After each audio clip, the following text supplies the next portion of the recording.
राधे राधे मित्रों, आप सभी का स्वागत है हमारे चैनल डियर स्टोरी टीवी में। तो देर किस बात की, आइए शुरू करते हैं आज की कहानी।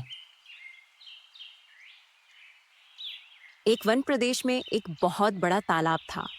हर प्रकार के जीवों के लिए उसमें भोजन सामग्री होने के कारण वहां नाना प्रकार के जीव, पक्षी, मछलियां, कछुए और केकड़े निवास करते थे।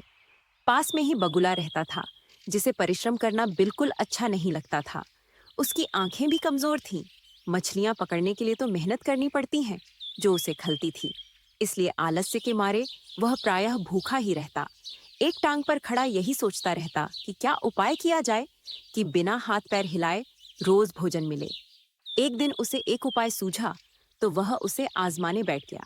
बगुला तालाब के किनारे खड़ा हो गया और लगा आंखों से आंसू बहाने। एक केकड़े ने उसे आंसू बहाते देखा, तो वह उसके निकट आया और पूछने लगा, मामा, क्या बात है, भोजन के लिए मछलियों का शिकार करने की बजाय खड़े आंसू बहा रहे हो? बगुले ने जोर की हिचकी ली और भर्राए गले से बोला, बेटे, बहुत कर लिया मछलियों का शिकार। अब मैं यह पाप कार्य और नहीं करूंगा। मेरी आत्मा जाग उठी है, इसलिए मैं निकट आई मछलियों को भी नहीं पकड़ रहा हूँ। तुम तो देख ही रहे हो। केकड़ा बोला, मामा, शिकार नहीं करोगे, कुछ खाओगे नहीं तो मर नहीं जाओगे। बगुले ने एक और हिचकी ली। ऐसे जीवन का नष्ट होना ही अच्छा है बेटे। वैसे भी हम सबको जल्दी मरना ही है। मुझे ध्यात हुआ है कि शीघ्र ही यहाँ 12 वर्ष लंबा सूखा पड़ेगा। बगुले ने केकड़े को बताया कि यह बात उसे एक त्रिकालदर्शी महात्मा ने बताई है, जिसकी भविष्यवाणी कभी गलत नहीं होती। केकड़े ने जाकर सबको बताया कि कैसे बगुले ने बलिदान व भक्ति का मार्ग अपना लिया है और सूखा पड़ने वाला है। उस तालाब के सारे जीव, मछलियां, कछुए, केकड़े, बत्तख व सारस आदि दौड़े दौड़े बगुले के पास आए और बोले, भगत मामा, अब तुम ही हमें कोई बचाव का रास्ता बताओ। अपनी अक्ल लड़ाओ, तुम तो महाज्ञानी बन ही गए हो। बगुले ने कुछ सोचकर बताया कि वहां से कुछ कोस दूर एक जलाशय है, जिसमें पहाड़ी झरना बहकर गिरता है। वह कभी नहीं सूखता। यदि जलाशय के सब जीव वहां चले जाएं तो बचाव हो सकता है। अब समस्या यह थी कि वहां तक झाया कैसे जाएं। बगुले भगत ने यह समस्या भी सुलझा दी। मैं तुम्हें एक एक करके अपनी पीठ पर बिठाकर वहां तक पहुंचाऊंगा, क्योंकि अब मेरा सारा शेष जीवन दूसरों की सेवा करने में ही तो गुजरेगा। सभी जीवों ने गदगद होकर बगुला भक्त जी की जय के नारे लगाए। अब बगुला भगत के पौ 12 हो गई। वह रोज एक जीव को अपनी पीठ पर बिठाकर ले जाता और कुछ दूर ले जाकर एक चट्टान के पास जाकर उसे उस पर पटक कर मार डालता और खा जाता। कभी मूड हुआ तो भक्तजी 2 फेरे भी लगाते और 2 जीवों को छट कर जाते। तालाब में जानवरों की संख्या घटने लगी।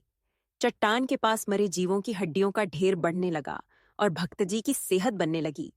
खा खा कर वह खूब मोटे हो गए। मुख पर लाली आ गई और पंख चर्बी के तेज से चमकने लगे। उन्हें देखकर दूसरे जीव कहते, देखो, दूसरों की सेवा का फल और पुण्य भक्तजी के शरीर को लग रहा है। बगुला भगत मन ही मन खूब हंसता। वह सोचता कि देखो, दुनिया में कैसे कैसे मूर्ख जीव भरे पड़े हैं, जो सबका विश्वास कर लेते हैं। ऐसे मूर्खी की दुनिया में थोड़ी चालाकी से काम लिया जाए तो मजे ही मजे हैं। बिना हाथ पैर हिलाए खूब दावत उड़ाई जा सकती है। बहुत दिन यही क्रम चला। एक दिन केकड़े ने बगुले से कहा, मामा, तुमने इतने सारे जानवर यहाँ से वहां पहुंचा दिए, लेकिन मेरी बारी अभी तक नहीं आई। भक्त जी बोले, बेटा, आज तेरा ही नंबर लगाते हैं। आजा, मेरी पीठ पर बैठ जा। केकड़ा खुश होकर बगुले की पीठ पर बैठ गया। जब वह चट्टान के निकट पहुंचा तो वहां हड्डियों का पहाड़ देखकर केकड़े का माथा ठनका।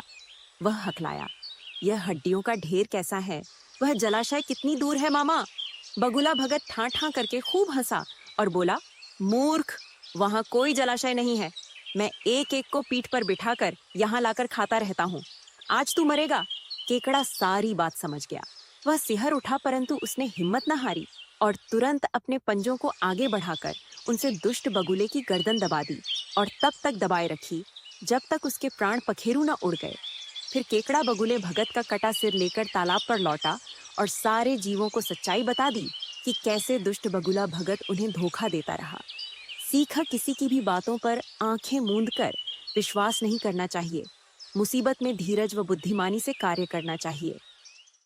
Thanks for watching. Do like, share and subscribe for more videos.